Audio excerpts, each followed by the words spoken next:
Happy Sunday, everybody. Today we are looking at the 2023 release of the Tier 4 Gevo from ScaleTrains.com.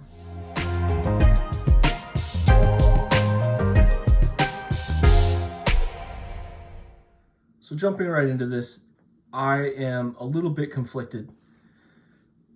I had nothing but excellent things to say about the previous iterations of these engines, but this current run,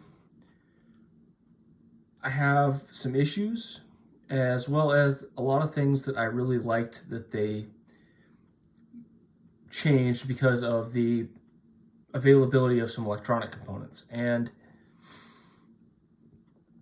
it's going to be a difficult review because I'm not sure if I should recommend these or not. But as we continue through this, I'm going to go through all of the information. But first we will zoom in and take a quick look at this because there are a couple of changes that have been made that I am a little bit concerned about. Okay, so we're up close and personal, and the 2023 version of this Gevo is directly in front of you, and I have a previous release sitting behind it. You will see that there is a slight difference in paint color. I'm okay with that. They're within the margin of error. I like my engines to have a little bit of variance in the paint. It adds more realism. Not every engine exactly the paint color, or same paint color, excuse me. But there are some details that have changed a little bit, and I'm a little bit confused. Now that we've got these side by side, let's compare a couple things. Don't mind the front coupler. It was something that I accidentally did when I was putting it in the display case.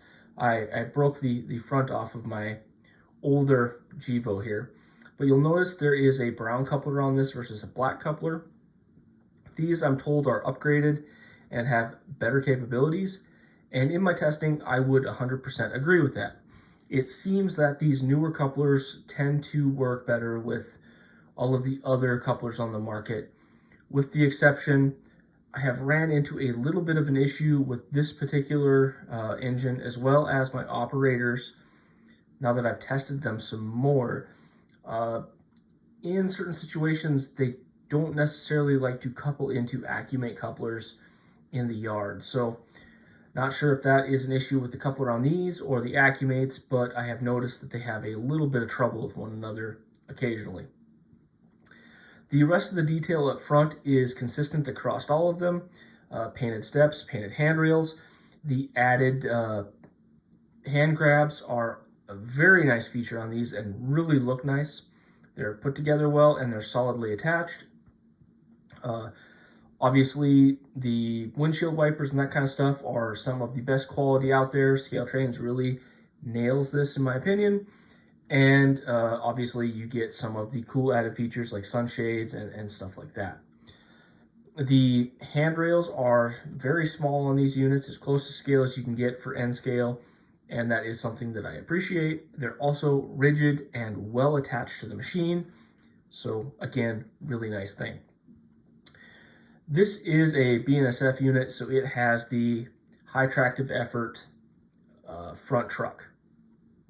You will notice, if you are looking at the front unit, the added detail there isn't painted. It is still kind of the resin color, because I'm sure these are resin printed. And you'll see the unit behind it here, they actually match the track color. Not sure if this was a problem with this particular unit. I didn't notice it on the unit that came before it.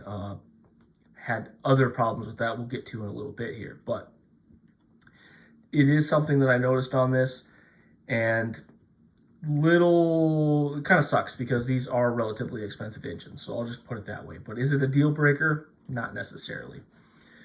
Moving forward on this particular engine, all of the same quality that you would see on the other ones. Good deep panels, proper paint, no thin spots. The fill caps on the fuel tanks are already taken care of, and everything is well put together.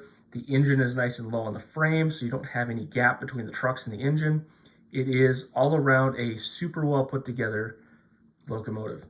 Hand grabs on the side.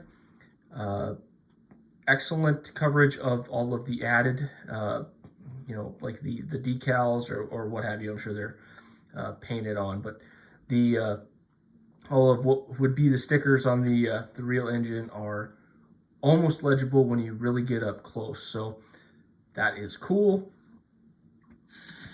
One of the other questions I had, and maybe a slight disappointment, is if I get these two in screen, you'll see that the older unit has a gray wash in the ventilation system to make it look like it's a little bit see-through. The light may be messing with it, but the newer version doesn't have much of anything there. It is much more apparent on the older unit, and I really prefer that. I think it makes them look just a little bit better.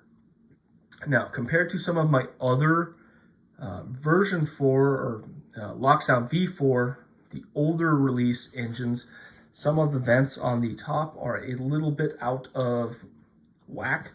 I think that the new one is very well put together and everything is nice and flush as it should be. So I think the manufacturing process got cleaned up a little bit on that, and I'm getting better results.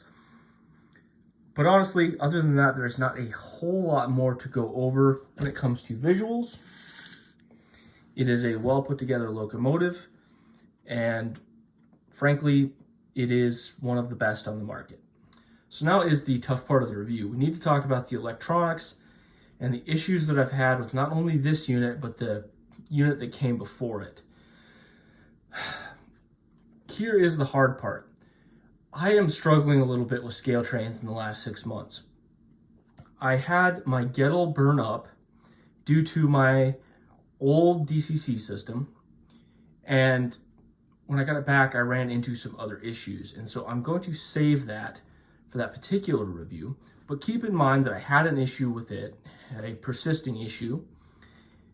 Both of the operator class Gevos that I reviewed a few weeks ago, the one had wiring that was kind of put together wrong, and I ended up fixing that myself.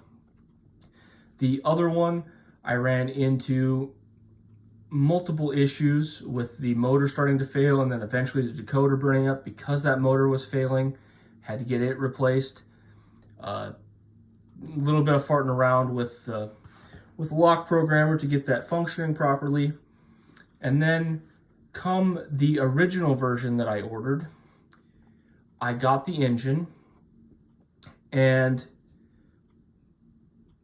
it had an odd issue where if you used it for about 2.5 minutes, the engine would just go silent.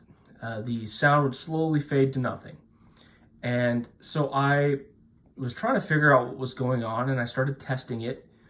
And I didn't notice it to begin with because when I first start testing my units, I start pressure testing them. So I put them on the layout, put a heavy load behind them, and just run them slow upon a heavy load for probably 10 hours or so, just to make sure that the electronics have the oomph to do what they need to do. And when I started testing to try and figure out why the sound was failing, every time I'd bring the engine to the stop, there was this just grossly loud squealing noise.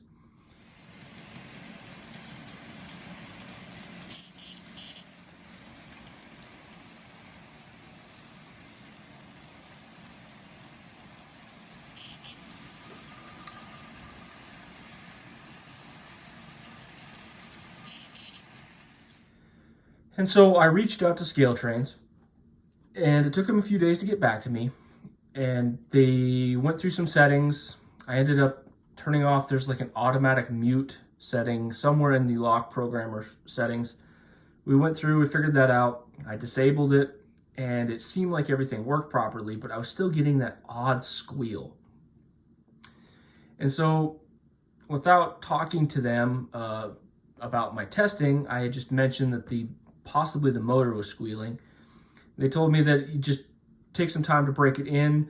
More than likely it's a motor bushing. Don't oil them. They don't recommend that because it can get into the motor windings and they don't want that. So I did. I went through, I put probably another 10 hours of runtime on it, just trying to get it to stop doing so. And I couldn't get it to stop. So I kind of started testing myself. And I was starting to wonder if it wasn't part of the sound system, because I could get the engine moving fast and bring it to a stop, and just as it was coming to a stop, it would make the squeal.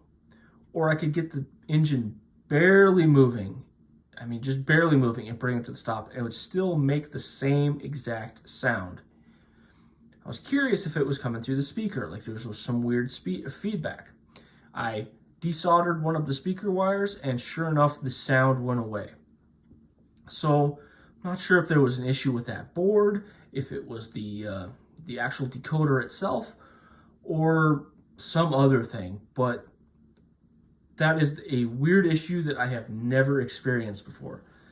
So I didn't know how to fix it. I talked to Scale Trains, and it took them about a week to respond to me.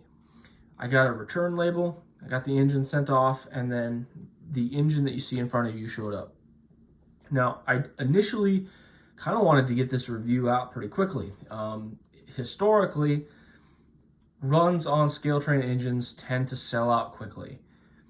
I'm not sure if the market is changing or what have you, but to this day, there are still engines available at scaletrains.com to buy.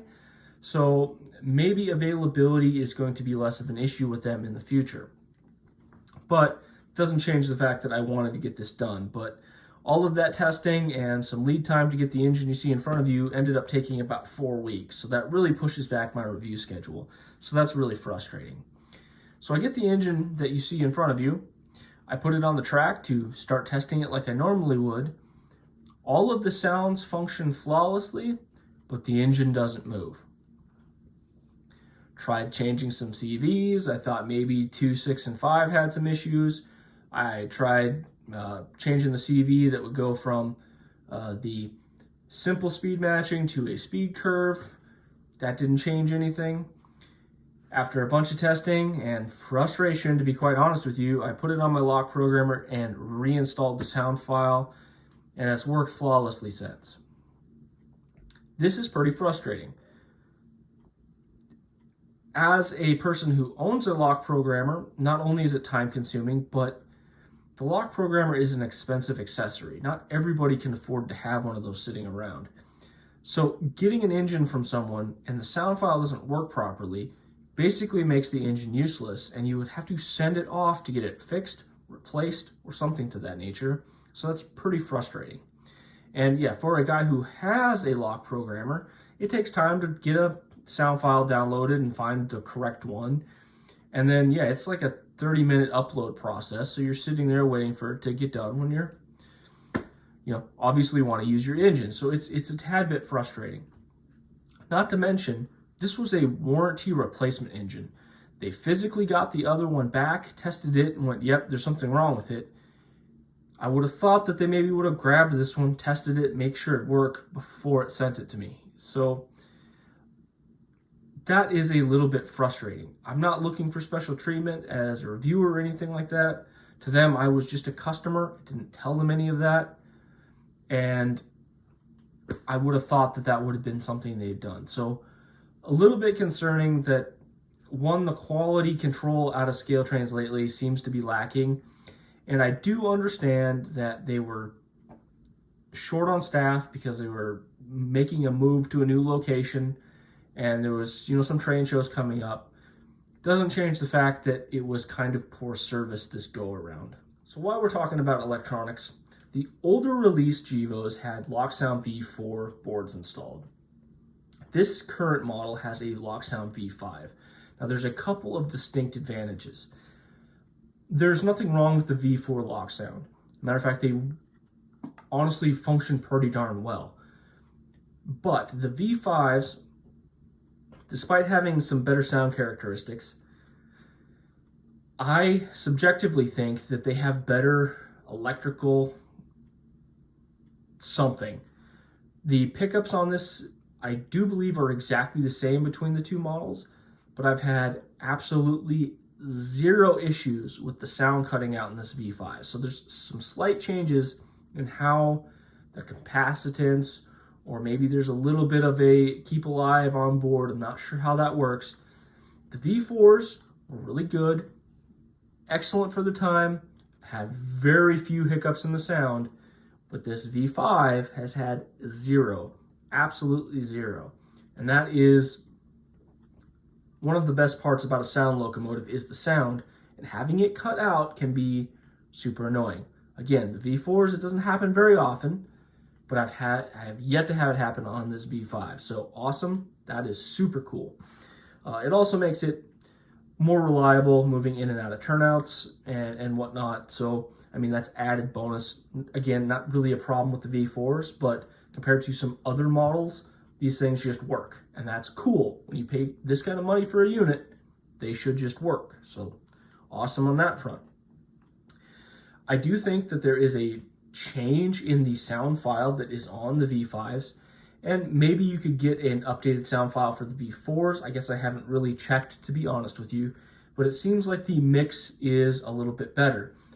I'm not saying that anyone listened to me on my V4 review, but I really complained about the prime mover being too quiet for the cost. And this is one of those things that we'll get to at the end. You're paying extra for a sound locomotive. You really want to hear it. And so in this version 5, the prime mover is definitely audible, and that's cool because that's kind of what you pay the money for. It's neat to have the horn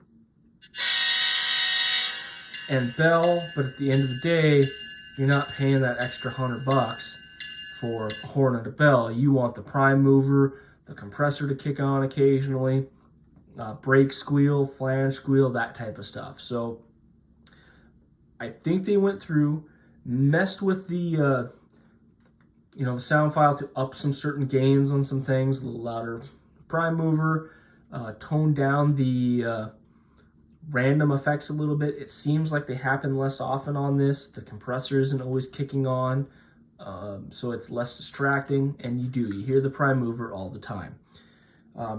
I would recommend that you watch the pre-review run. I tried to get it as best as I could, but I'm hoping you can tell that when the engine you see in front of you passes by with a -9 behind it. And the -9 from Scale Trains is kind of the standard when it comes to good sound in a locomotive. They're loud, they have that -9 knock, and it's super, I mean, you can't get it out of your head. It has a very distinct noise. You can hear this engine when it is running next to that. The previous versions, you simply couldn't make it work. They just don't get loud enough. And part of that is there's a physical change in this unit versus the older ones. The bottom of the fuel tank is ported for the speaker. This lets a lot more sound flow out. And again, I think that they changed the sound file to give you a little more bottom end grunt on the prime mover. So all of that coalescing together, now you're getting a good Tier 4 Gevo that has excellent sound that you can hear at a little bit of a distance. And that is going to come in and be very important when I start talking about the price to performance on this thing. Let's see if we can get the sound to kind of come through here. What you hear now is the Tier 4 version, if you can hear it, and it is currently spooling up to run 8.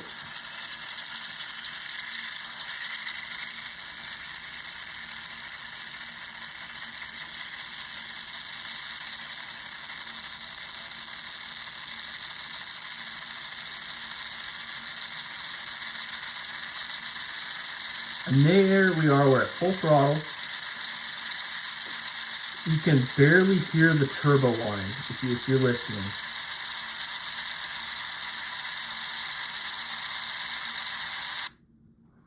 Alrighty, let's flip over to this one.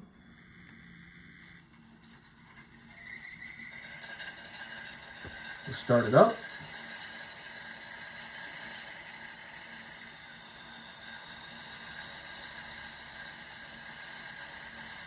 Again, listen for the turbo whine as it starts to notch up.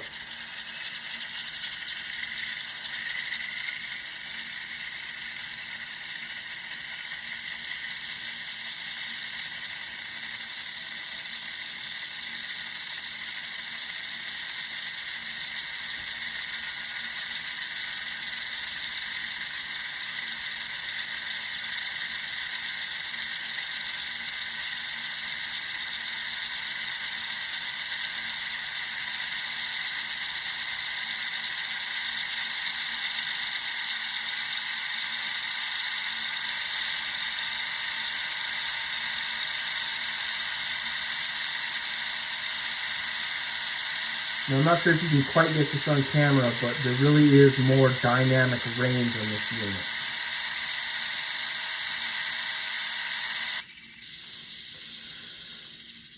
So yeah, as we continue, again, this is one of those things that I appreciate in a lot of different brands. Scale Trains does it. Anything with a Loksound honestly does. Broadways do it, but you have access to the horn when the engine is muted. Bell as well. And that is just something that I really like. I can, honk the horn at my son when we're running trains. I don't have to have the prime movers just cranked and bugging my wife when we're doing that. So that is a added value that I appreciate in all sound files on anybody who does it. So the other thing that I wanted to bring up about the V5 versus the V4 is the V5 gets drastically more complicated. When you are inside the lock programmer, there is a change in what they call things. So for example, setting this unit up to not work with drive hold or to do both, because drive hold actually is an excellent thing. For those of you who don't know, drive hold is function 9 on these units, and what it allows you to do is set up the engine speed, press the drive hold, and move through the notches of the engine using your throttle control. This is not necessarily the norm for other engines. A lot of times it's a function 5 and function 6. So if you want these to function with other engines that have sound that aren't necessarily Loksound units, you don't necessarily want to use drive hold. And so the older units, it was manual notch up, manual notch down. You could set those functions on the lock programmer pretty easily. There's a whole different process that you have to go through that is drastically more complicated in the version 5. If you're interested in how to do that, I did an install on an SD70 Mac, one of my Empty Wallet Wednesdays about 4 or 5 months ago. I go through the entire process of making it work in both applications. And so if you're interested in that, go check that out. But in the grand scheme of things, more options is never a bad thing. So having a more complicated decoder allows you to do more things. The only thing I wish is that a lot of those settings could be easily manipulated just by changing CVs. Again, this isn't a problem with scale trains. This is just kind of the inherent issues that there are with some of the ESU decoders. Do I like having a lot of variability, a lot of things you can change? Absolutely. I just wish you didn't have to spend $160 on a unit-specific programmer to get that stuff done.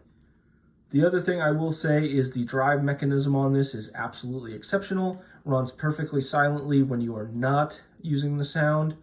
It is very well controlled at the low speed. One notch of throttle and this thing will just barely move.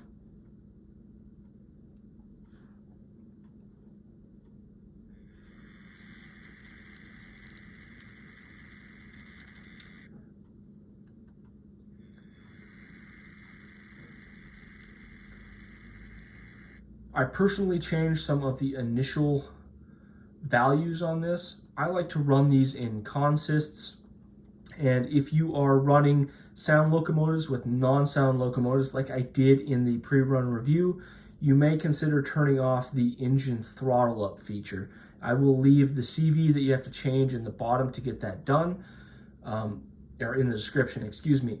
But what that essentially does is, from the factory, when you initially give these throttle, the engine will spool up to a specific notch and then it will allow it to move.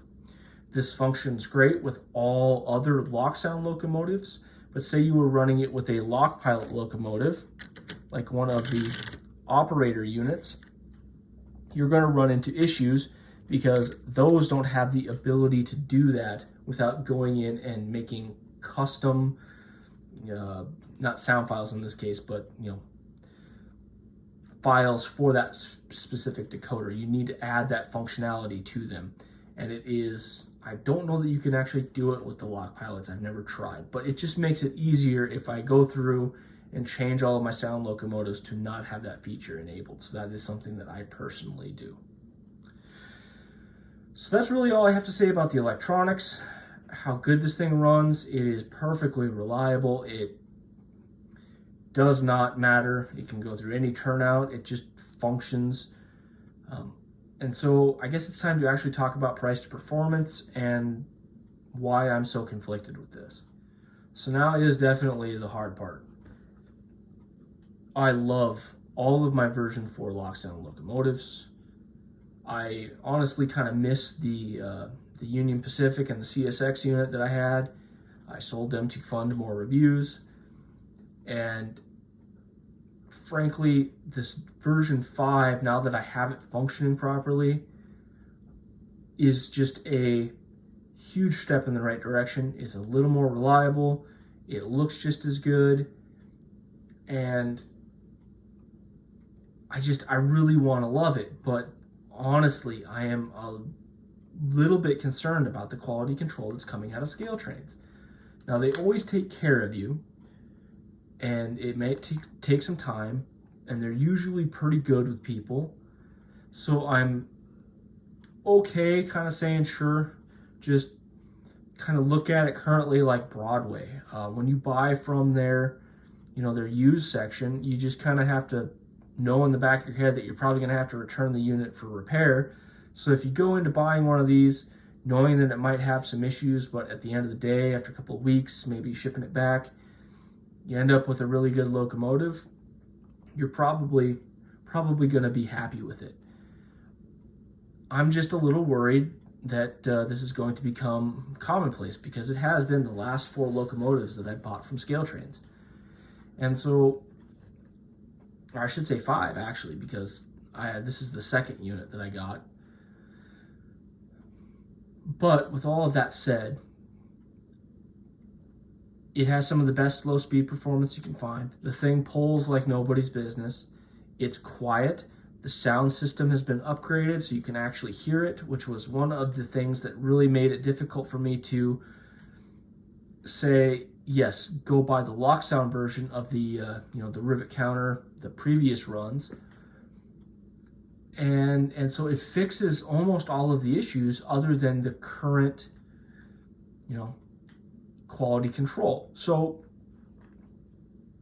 I'm going to recommend it, and I'm going to say that this is the point where we change my initial recommendation. Yes, I think the price on this is good in either option. DC is about $140, and DCC Sound is $230. And you can buy either of those on their website currently, and you can get free shipping. So that is the cost of these units. And so we need to break that down a little bit. I didn't think that for most people, the cost that it would take to take the DC engine and put DCC in it versus taking a DC engine and putting a Loksound unit in it, or buying a Loksound unit, was worth it. The prime movers were just a little bit too quiet, so you couldn't hear them in consist anyway. So you kind of had to be a person that really wanted sound for that to make sense. In this particular situation, though, that changes. You can only buy DC or DCC with sound. So if you're going to run the unit on DC or DCC, you need to put a decoder in it. To the best of my knowledge, there's really only ESU decoders that you can currently plug into this. So you'd be looking at a Lock Pilot. They're anywhere from $32 to $40, kind of depending on what is available at the time. So we'll just call it $35. You're taking a $140 unit, $35 decoder. You now have a $175 unit. For an extra $60, you could have something pre-installed with sound, with the sound files ready to go. You don't need should the quality control fix itself, you don't need a lock programmer to then put a sound file on it. And that price is pretty darn good for what you're getting. Not only is this thing drastically more complicated and well put together than, say, a Kato, it is ready for sound from the factory. It can basically completely outperform a Kato or other units, and that price is just on point. That $230 is just a good price point for these. They really have that locked down. There's just nobody that can beat the quality of this particular unit. And honestly, I hope that the Atlas situation, when them being really aggressive with price, will help bring these down more. Because you start pushing these down into 220, 210, and that almost becomes an unbeatable value at that point. But I would tell you to just save that extra money and buy these Loksound equipped. So you buy that DC unit thinking that in the future I might slap a Loksound decoder in it. Currently, they're about 110 bucks. And then you have to buy a speaker to go along with that. So you're looking at another $10. So that's a $120 decoder at the end of the day. Plus you need a lock programmer, but we'll assume you have one. So now you're looking at a $140 locomotive plus $120 of decoder. You have a $260 locomotive. So you're saving $30 by buying it pre-installed. That's where that value really comes in. A lot of times manufacturers charge you a premium for having a sound decoder installed. In this particular circumstance, it's cheaper. So that's where it kind of becomes that no-brainer. Unless you strictly want to keep it on DC, I don't see why you just don't save the extra money and just get the DCC in sound.